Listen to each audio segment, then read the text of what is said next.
Virginia decided rather to hang on to their broadcast rights for football and basketball games, that they would bid them out, as most schools have done over the last X number of years.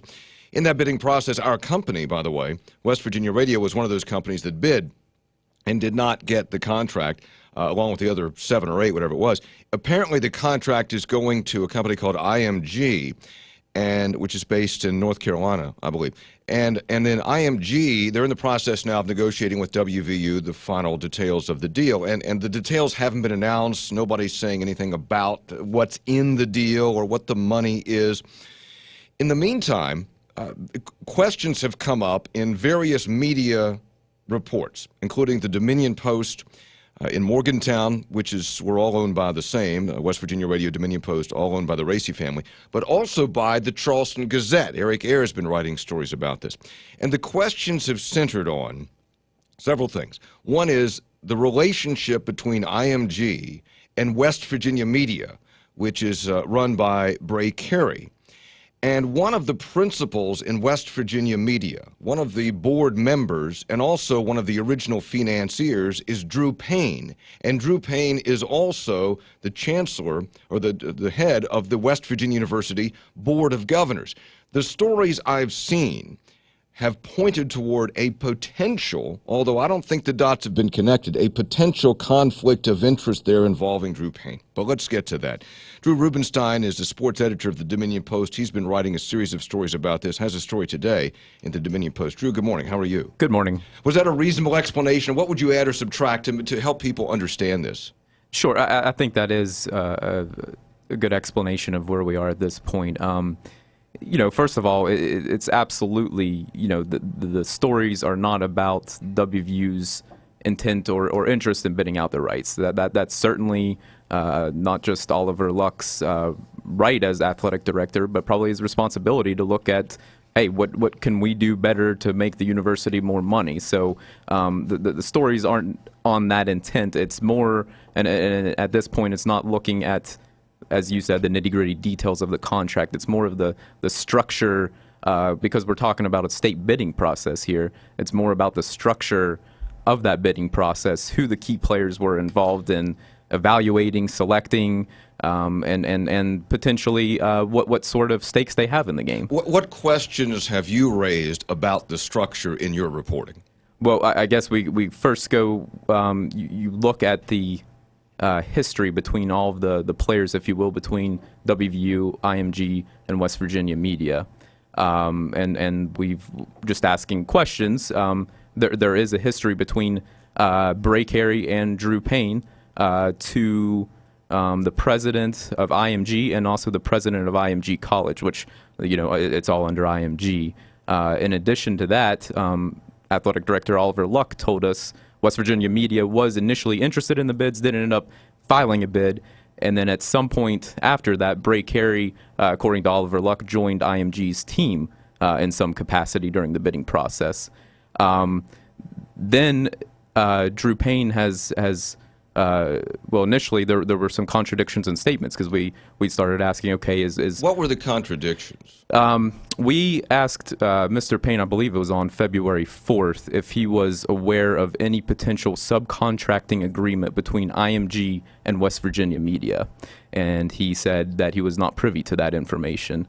I think it was 3 or 4 days later, he was quoted in one of either the Charleston Gazette or the Charleston Daily Mail saying that IMG and West Virginia Media were in negotiations for some sort of subcontracting agreement. In that meantime is when Oliver Luck said, yes, Bray Carey is on the IMG team. The second piece of it is we asked Mr. Payne if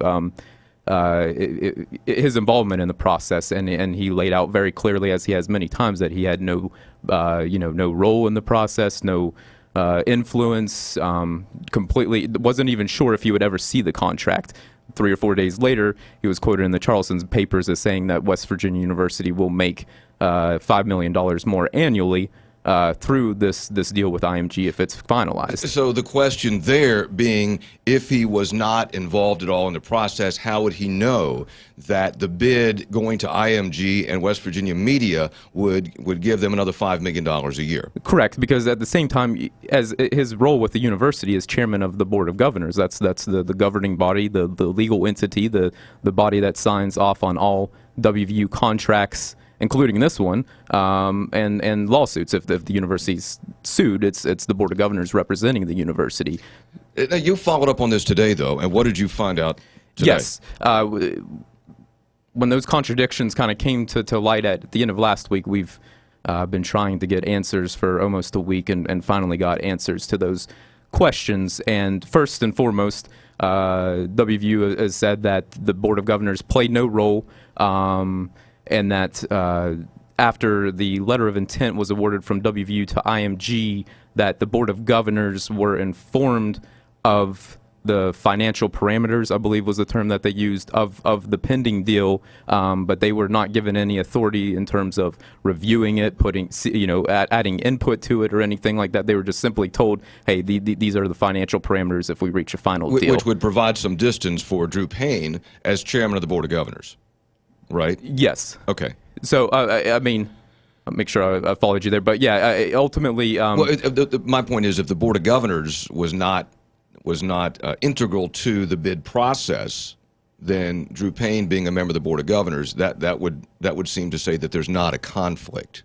Am I right or wrong about that? Yes, that WVU is saying even though the board of governors are the legal entity, they delegate a lot of responsibilities. Okay. And in this case, there was a 6-person evaluation committee selected to evaluate the bids and select the bidder to enter into final negotiation contracts. And now Oliver Luck has complete authority in terms of finalizing the deal. So the university stance is yes. The board of governors was informed, but just simply informed, no influence. So there is no conflict of interest because Drew Payne and Steve Alvarez is the other board of governors member who has some sort of stock in West Virginia Media, didn't have any role. And the question that keeps coming up, the question that I think that and people listening probably their eyes are glazing over, is that West Virginia Media. If they're going to have a subcontracting deal with IMG for these rights, then they are going to presumably benefit financially from that deal, and then the shareholders would benefit financially from that. And you have key shareholders who are members of the board of governors. So those are the dots. Are those dots connected, and does that mean anything? I mean, isn't that really the essence of the story here? Yes, and there's actually even more dots, if you will, where the West Virginia University Foundation invested $7 million into West Virginia Media, I believe, about 10 years ago, and remained a shareholder until about 8 years ago. One of the West Virginia University board members is still currently second in command, I think is how it is, on the West Virginia Media executive team. Mm-hmm. So yes, those are more of the connections between the companies and again, yeah, just seeking more of the structure and I understand. Who knew what. Let's get into this part. Drew Rubenstein is with us, sports editor of the Dominion Post. Has another story today in the DP above the fold on the front page about the rights issue. Also, John Racy, who is the owner of this company, and our company previously did the production and distribution for the Mountaineer Sports Network. We did not own the rights. WVU owned the rights. We did the production and distribution.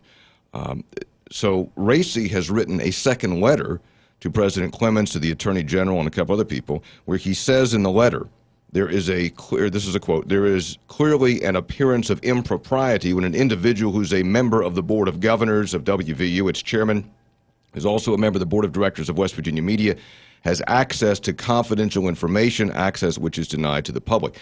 So he's trying to connect, this letter tries to connect the dot there about how would Drew Payne know that WVU was going to benefit another $5 million a year if he wasn't somehow privy to what the deal was. That's the connection Racy's trying to make there.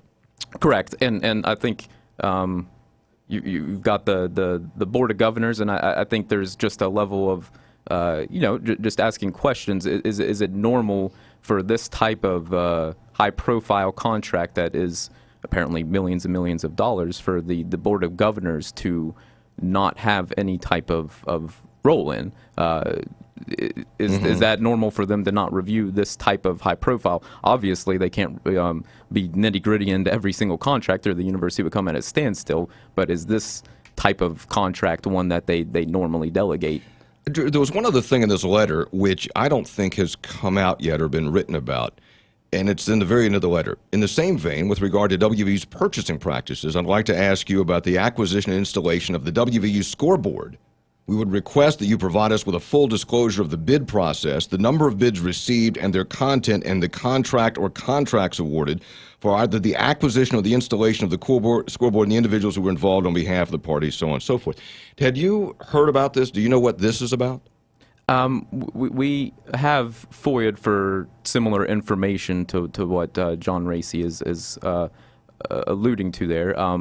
And, you know, at this point, I think it's just a matter of gathering more facts. I think they're at the time of the scoreboard, and I don't want to speak for John. Are we talking about the football scoreboard? The football scoreboard and the one at the Coliseum went in at the same time. And as I'm trying to remember, I mean, I think there were certain issues with the scoreboards that I think John Racy's letter, he's asking for the repair costs and things like that, and just looking at, okay, who ended up you know, financing, who was the company that had the scoreboard. So I think that's still information that is trying to be gathered at this point.